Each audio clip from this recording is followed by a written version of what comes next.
चलो बना दिया क्या? चलो सुनो इधर। अगर मैं बात करूं कि नर के अंदर जो प्राथमिक जनन अंग होता है वो कौन सा होता है, अभी अपन ने पढ़ा था, कौन सा है? वृषण। और वृषण को इंग्लिश में अपन क्या बोलते हैं? टेस्टिस। इस टेस्टिस की अगर मैं संख्या की बात करूं, आखिर ये टेस्टिस होते कितने, अगर इनकी संख्या की बात की जाए तो टेस्टिस संख्या में कितने होते हैं? एक जोड़ी, ठीक है ना, वन पेयर, यानी कितने होने वाले हैं? दो होने वाले। अगर वृषण की बात की जाए, ये वृषण होते कहां पर अपनी बॉडी में, ठीक है ना, एक वयस्क यानी एक एडल्ट मैन के अंदर, यानी जन्म के बाद जो वृषण पाए जाते हैं मोस्टली, वो कहां पर पाए जाते हैं? जैसे अगर मैं बोलूं ये वाला जो भाग होता है अपना, इसे बोलते हैं अंश मेखला। समझ में आ रही है बात मेरी? या अंश भाग। और ये वाला जो कमर वाला पार्ट्स होता है, इससे नीचे वाला जो पोर्शन होता है, इसको अपन क्या बोलते हैं? श्रोणी भाग। समझ में आ रही है बात मेरी क्या? अब यहां पर जो वृषण होने वाले वो कहां पर होने वाले हैं? श्रोणी भाग के अंदर होने वाले, यानी कमर से नीचे वाले भाग में होने वाले, ठीक है ना। और कमर से नीचे वाले भाग को अपन क्या बोलते हैं? श्रोणी भाग कहते हैं। समझ में आ रही है? पहले लोकेशन पता होनी चाहिए, संख्या पता होनी चाहिए। समझ में आ रही है बात मेरी क्या? तो अगर मैं पूछूं वृषण संख्या में कितने होने वाले हैं? एक जोड़ी। कौन से भाग में होते हैं? अंश मेखला की श्रोणी मेखला? श्रोणी मेखला। और श्रोणी मेखला की मैं बात करूं तो यहां पर अगर मैं जन्म से पहले की बात करूं, जब बच्चा मां के गर्भ के अंदर होता है, उस समय से अपन वृषण की बात करते हैं, उस समय से टेस्टिस की बात करते हैं। जब बच्चा मां के गर्भ के अंदर होता है, उस समय वृषण कहां पर होते हैं? उदर गुहा के अंदर। उदर गुहा मतलब समझते हो क्या? अरे उदर गुहा मतलब समझते हो क्या? पेट अपना खा रहे हो, फोकट का ठूस रहे हो कि नहीं ठूस रहे हो? वो ठूसा हुआ कहां जाता है? अपने पेट के अंदर। तो पेट को ही अपन क्या बोलते हैं? उदर गुहा कहते हैं। समझ में आ रही है बात मेरी क्या? जो कमर से ठीक ऊपर की तरफ होता है कि नहीं होता। जब बच्चे का जन्म होना है उससे पहले जो वृषण होने वाले वो कहां पर होते हैं? उदर गुहा के अंदर होते हैं। ये एक वृषण, ये दूसरा वृषण। समझ में आई बात मेरी क्या? और जैसे ही जन्म होने वाला होता है उस समय ये वृषण यहां से निकल के बॉडी से बाहर की तरफ एक थैली जैसी संरचना होती है उसके अंदर चले जाते हैं। समझ में आ रही है? यहां से निकल के, उदर गुहा से निकल के ये बाहर की तरफ, ये थैली जैसी संरचना दिख रही है कि नहीं दिख रही? और इस थैली जैसी संरचना का नाम क्या होता है? वृषण कोश होने वाला है। और ये उदर गुहा से निकल के कहां चले जाएंगे? इन वृषण कोश में चले जाएंगे। अब वृषण कोश में गए हैं, पहले उदर गुहा में बेचारे बैठे थे आराम से, अब कहां चले गए? वृषण कोश में। घूमने गए कि मजे करने गए? काम करने गए। सारे घूमने जाने वाले नहीं है, क्या काम करने गए हैं समझना। क्योंकि यहां का जो टेम्परेचर होने वाला है, किसका टेम्परेचर? वृषण कोश का टेम्परेचर। वृषण कोश का टेम्परेचर जो होने वाला है वो बॉडी के टेम्परेचर से कितना है? 2 से 2.5 डिग्री सेल्सियस क्या है? कम। अपनी बॉडी का टेम्परेचर कितना होता है? अगर मैं बोलूं कि वृषण कोश का टेम्परेचर कितना होता है, बता सकते हो क्या? 37 में से कितना माइनस करना है रे? 2 से 2.5 डिग्री सेल्सियस। और कितना हो जाएगा बताओ? 34.5 या 35। समझ में आई बात मेरी क्या? अगर इनडायरेक्ट पूछे वो तो ठीक है ना। समझ गए बात मेरी क्या? फिर से सुनना। वृषण पहले कहां पर होते हैं? उदर गुहा में। फिर कहां जाएंगे? वृषण कोश में। वृषण कोश का टेम्परेचर बॉडी के इक्वल होगा कि बॉडी से कम होगा? कम होगा। कितना कम होगा? 2 से 2.5 डिग्री सेल्सियस। अब कम होने से फायदा है कि घाटा है? फायदा है, क्योंकि शुक्राणुओं का निर्माण तभी होगा जब टेम्परेचर कितना होगा? 34.5 या 35 डिग्री सेल्सियस होगा, अन्यथा शुक्राणु का निर्माण होना पॉसिबल नहीं। अब पता चला कि ये उदर गुहा से वृषण कोश में क्यों आए? क्योंकि उदर गुहा में टेम्परेचर कितना था? 37 डिग्री सेल्सियस, जहां पे शुक्राणु का निर्माण कभी हो नहीं सकता। अब ये यहां से निकल के कहां चले गए? वृषण कोश में। क्यों गए? घूमने गए, मजे करने गए? काम करने गए। और क्या काम करने गए? शुक्राणुओं का निर्माण। और शुक्राणु का निर्माण करने यहीं पे क्यों गया? क्योंकि यहां का टेम्परेचर बॉडी के टेम्परेचर से क्या है? कम। और कितना कम है? 2 से 2.5 डिग्री सेल्सियस। और 2 से 2.5 डिग्री सेल्सियस कम होने से क्या बेनिफिट होगा?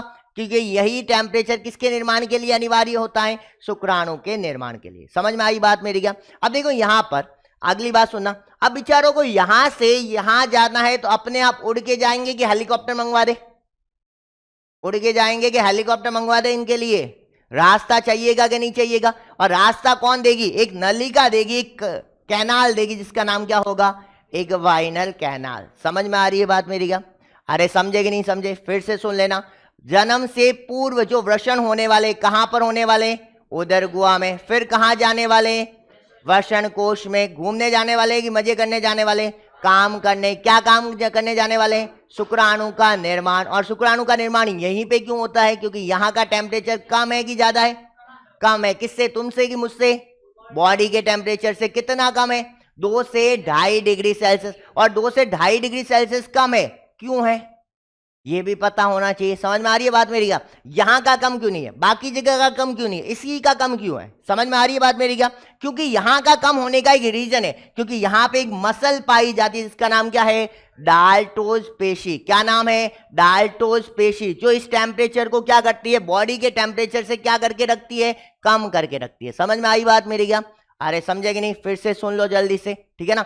अगर मैं बोलूंगी सबसे पहले जन्म से पूर्व वृषण कहाँ होने वाले थे, उधर गोवा में। फिर कहाँ गए, वृषण कोश में। वृषण कोश में क्यों गए, घूमने की मजे करने, काम करने। क्या काम करने गए हैं, शुक्राणु का निर्माण। और शुक्राणु का निर्माण वहीं पे क्यों होगा, क्योंकि वहां का टेम्परेचर बॉडी के टेम्परेचर से ज्यादा है कि कम है, कम है। जो शुक्राणु निर्माण के लिए क्या होना चाहिए, अनिवार्य। कितना कम है ये भी तुम्हें पता होना चाहिए, कितना कम है, 2 से 2.5 डिग्री सेल्सियस। यहीं का कम क्यों है ये भी पता होना चाहिए, क्योंकि यहाँ पे एक पेशी पाई जाती है जिसका नाम क्या है, डाल्टोज पेशी। अब इसे उधर गुआ से वृषण कोश में जाना है तो हेलीकॉप्टर मंगवाए कि उड़ के भेज दे, एक कैनाल के माध्यम से भेजेंगे जिसका नाम क्या है, एक वाइनल कैनाल। समझ में आई बात मेरी क्या? अरे समझ पा रहे हो कि नहीं? यहां तक किसी को दिक्कत हो तो पहले बोल देना, सारी चीजें लिखवाऊंगा, लेकिन पहले यहां तक किसी को दिक्कत हो तो पहले पूछते चलना। दिक्कत है यहां तक किसी को? अब सुनना आगे। अब देखो यहाँ पे ये एक वृषण, यहां से एक वृषण यहाँ पे आ गया, ये वाला ब्लू कलर वाला दिख रहा है कि नहीं, ये एक वृषण हो गया और ये दूसरा वृषण हो गया। वृषण दिख रहे कि नहीं दिख रहे, समझ में आ रही है बात मेरी क्या? अगर मैं बात करूं इस वृषण के अंदर छोटे छोटे कक्ष जैसी संरचना दिख रही है कि नहीं, ग्रीन वाली ऐसे बना रखी है ना मैंने, ऐसी 1 2 3 3 ही बनाई है मैंने अभी तक, ठीक है ना। ऐसी कक्ष नुमा संरचनाएं पाई जाती है और इन कक्ष नुमा संरचनाओं को अपन क्या कहने वाले हैं, किसी को पता है क्या? वृषण जालिका या पालिका? जालिका पक्का, वृषण पालिका। अभी तुमने नाम सुना नहीं है, 12th में अगर सुना हो तो। इंग्लिश में बोलते हैं इसको टेस्टिकुलर रोब्यूल। तो फिर से सुनना, प्रत्येक वृषण के अंदर, ध्यान से सुनना क्योंकि डाटा पूछा जाता है, प्रत्येक वृषण के अंदर कक्ष नुमा संरचनाएं पाई जाती हैं और इन कक्ष नुमा संरचनाओं को अपन क्या बोलते हैं, वृषण पालिका। इंग्लिश में क्या बोलते हैं, टेस्टिकुलर रोब्यूल्स। क्या बोलते हैं, टेस्टिकुलर रोब्यूल्स। एक वृषण के अंदर इन टेस्टिकुलर रोब्यूल्स की संख्या जो होने वाली है वो समथिंग कितनी होती है, 250 से 300 तक हो सकती है। समझ में आई बात मेरी? अगर मैंने तुम्हें क्वेश्चन पूछा, मान लो मेरी इच्छा हो गई कभी क्वेश्चन पूछने की और मैंने तुम्हें पूछ लिया कि एक मानव के अंदर जो टेस्टिकुलर रोब्यूल है या जो वृषण पालिका है उनकी संख्या कितनी होने वाली है, तो कितनी होने वाली है, सरासर क्या है, गलत है। मानव में एक वृषण होते हैं कि एक जोड़ी वृषण होते हैं? मैंने तुम्हें किसकी संख्या बताई है, एक वृषण की। समझ में आ रही है बात मेरी क्या? तो मानव में कितने होने वाले, सेम 250 से 300 होंगे कि 500 से 600 होंगे? समझ में आ रही है बात मेरी? क्वेश्चन को ढंग से पढ़ना है, जबरदस्ती अपन को करने की आवश्यकता नहीं है। समझ में आई बात मेरी क्या? तो याद रखना है कि एक वृषण के अंदर ये कक्ष नुमा संरचनाएं होगी और इन कक्ष नुमा संरचनाओं की संख्या कितनी होने वाली है, 250 से 300। और इन कक्ष नुमा संरचनाओं का नाम क्या होने वाला है ये भी याद रखना है, क्या नाम है, वृषण पालिका। वृषण पालिका को इंग्लिश में क्या बोलते हैं, टेस्टिकुलर रोब्यूल। समझ में आ रही है बात मेरी क्या? यहां तक दिक्कत है किसी को? अब देखो यहां पर प्रत्येक टेस्टिकुलर रोब्यूल में, ये एक टेस्टिकुलर रोब्यूल दिख रहा है कि नहीं दिख रहा, इस प्रत्येक टेस्टिकुलर रोब्यूल में 2 से 3, 1 से 3 होती है वैसे वास्तविकता में, अपन ने किसी में 2 बनाई किसी में 3 बनाई, ठीक है ना। तो प्रत्येक टेस्टिकुलर रोब्यूल में 1 से 3 तक पतली पतली महीन नलिकाएं पाई जाती है और इन पतली पतली महीन नलिकाओं को अपन क्या बोलते हैं, शुक्र जनन नलिका। क्या नाम होता है रे, शुक्र जनन नलिका। फिर से सुनना, वृषण के अंदर, प्रत्येक वृषण के अंदर कक्षनुमा संरचनाएं होगी और कक्षनुमा संरचनाओं को अपन क्या बोलेंगे, वृषण पालिका। वृषण पालिका को इंग्लिश में क्या बोलते हैं, टेस्टिकुलर रोब्यूल। एक वृषण में टेस्टिकुलर रोब्यूल्स की संख्या कितनी होने वाली है, 250 से लेकर के कितनी हो सकती है, 300 तक। समझ में आई बात मेरी? इससे ज्यादा कुछ याद इसमें नहीं करना। अब प्रत्येक टेस्टिकुलर रोब्यूल के अंदर या प्रत्येक वृषण पालिका के अंदर पतली पतली महीन नलिकाएं पाई जाएगी और ये पतली पतली महीन नलिकाएं कितनी होने वाली है, 1 से लेकर के कितनी हो सकती है, 3 हो सकती है। और इन पतली पतली महीन नलिकाओं को अपन क्या बोलेंगे, शुक्र जनन नलिका। समझ में आई बात मेरी क्या? अरे याद रहेगा इतना डाटा। इसी डाटा को अपन पूरा एक साथ कंप्लीट कर रहे हैं। ये इतना ही डायग्राम था, इसी के अंदर अपन ने इसका नाम लिखना था, वो भी लिख देते अपन। ये है जिसका नाम है वृषण पालिका। इंग्लिश नाम भी याद करना, ऐसे नहीं कि हिंदी का नाम याद किया काम हो जाएगा, ऐसा होने वाला नहीं है।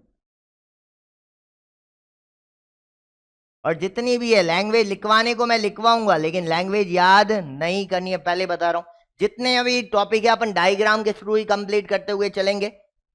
लैंग्वेज अपन लिखेंगे लेकिन उसको याद करने की आवश्यकता नहीं है तुम्हें।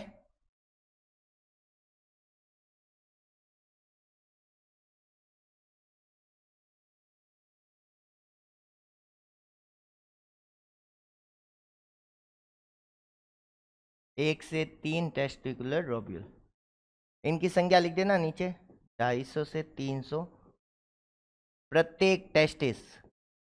ये नहीं कि याद रख दो मानव के अंदर ही डायरेक्ट। चलो जल्दी लिख देना जिसके बाकी है जो, फटाफट इसको कंप्लीट करते हैं फिर।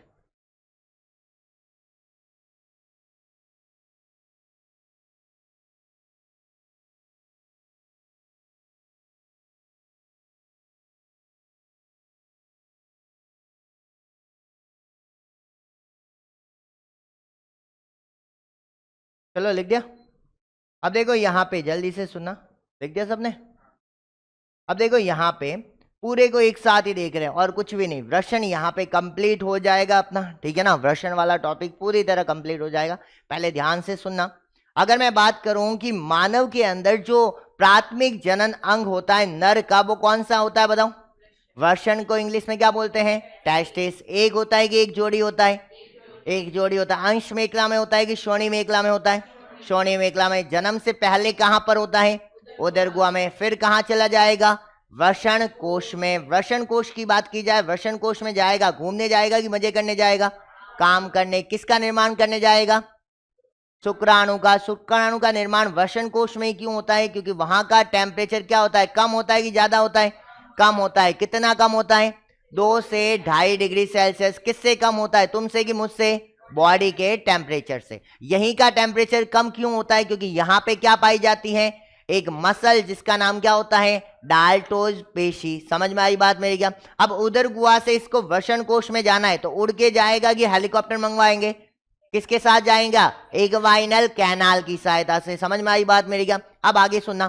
प्रत्येक वृषण के अंदर, प्रत्येक वृषण जो होने वाला है उसके अंदर छोटी छोटी कक्षनुमा संरचनाएं होगी, और इन कक्षनुमा संरचनाओं का नाम क्या होने वाला है, वृषण पालिका। क्या नाम होने वाला है, वृषण पालिका। वृषण पालिका को इंग्लिश में क्या बोलते हैं, टेस्टिकुलर रोब्यूल्स। और एक वृषण के अंदर टेस्टिकुलर रोब्यूल्स की संख्या कितनी होने वाली है, 250 से लेकर के कितनी हो सकती है, 300। समझ में आई बात मेरी क्या। इस प्रत्येक टेस्टिकुलर रोब्यूल्स के अंदर पतली पतली नलिकाएं पाई जाती है, और इन पतली पतली नलिकाओं को अपन क्या कहते हैं, क्या नाम होता है, शुक्र जनन नलिका। और ये शुक्र जनन नलिका वही है, क्योंकि अभी तक अपन ने क्या काम पढ़ा कि नर युग्मक शुक्राणु का निर्माण कहां पर होता है, वृषण में। अभी पढ़ा कि नहीं पढ़ा। और लेकिन अभी अपन पढ़ेंगे कि वृषण के अंदर तो होता है, लेकिन वृषण के अंदर भी कहां पर होता है, तो ये भी याद रखना है कहां पर होता है, शुक्र जनन नलिकाओं में। समझ में आ रही है बात मेरी क्या। सभी यही लिख के आते हैं बहुत सारे कि वृषण में होता है, लेकिन अगर ऑप्शन वहां पे वृषण भी हो और शुक्र जनन नलिका भी है तो वृषण क्लिक नहीं करना है। कौन सा ऑप्शन टिक करके आना है, शुक्र जनन नलिका, जो एग्जैक्ट पोजीशन है। समझ में आई बात मेरी क्या। अरे समझ में आ गई कि नहीं, यहां तक दिक्कत है किसी को तो पहले पूछ लेना। ऐसा कोई पॉइंट हो जो समझ में नहीं आया हो तो पहले बोल देना। समझ गए बात मेरी क्या। वृषण तो है ही है, लेकिन वृषण में भी कौन सी नलिकाओं में होता है शुक्राणु का निर्माण, शुक्र जनन नलिका में। है किसी को दिक्कत यहां तक, समझ आ गया यहां तक। तो अगले टर्न पे अपन इसके बाद का टॉपिक लेते हैं, कंटिन्यू करते हैं, ठीक है। तो यहां तक किसी पॉइंट में दिक्कत हो, अगर कोई याद नहीं हो रहा तो अभी बोल देना कि सर ये वाला नाम याद नहीं रह रहा, ठीक है ना। याद तो कंटिन्यू करना है, कोई दिक्कत हो तो पहले पूछ लेना। यहां तक दिक्कत है किसी को, लेकिन पढ़ना रेगुलर है, ठीक है ना। अपनी एक दिक्कत होती है अपने हिंदी मीडियम वालों के साथ, ठीक है ना। अपन क्या करते हैं, अगर मैंने अभी टेस्ट नहीं लिया, अगर मान लो संडे को टेस्ट ले रहे हैं तो सैटरडे को पूरी रात अपन क्या करेंगे, काढ़ी। समझ में आ रही है बात मेरी क्या, उसमें नंबर लेके आ जाएंगे। लेकिन अपन रेगुलर पढ़ने नहीं है, समझ आ रही है। लेकिन कंपटीशन में एक ही डिमांड होती है, ठीक है ना, जो रेगुलर पढ़ेगा वही रेस में आगे जाएगा, ठीक है ना। तो इसीलिए रेगुलर पढ़ना है, समझ आ रही है, क्योंकि टॉपिक को समझते हुए चलना है। अगर तुमने एक दिन पढ़ा तो ये शॉर्ट टर्म मेमोरी में जाएगा, अपन को शॉर्ट टर्म मेमोरी में सेव करने की आवश्यकता नहीं, अपन को टॉपिक लॉन्ग टर्म में डालना, लॉन्ग टर्म में तभी जाएगा जब अपन रेगुलर पढ़ेंगे, ठीक है ना। फिर भी कहीं ऐसा टॉपिक हो जो तुम्हें समझ में नहीं आए, क्योंकि जरूरी नहीं है एक बार में समझ में आ जाए, ये जरूरी कंडीशन नहीं है, ठीक है ना। समझ में नहीं आए तो पूछ लेना, अलग से बता दूंगा, ऐसी कोई दिक्कत वाली बात नहीं है, ठीक है ना।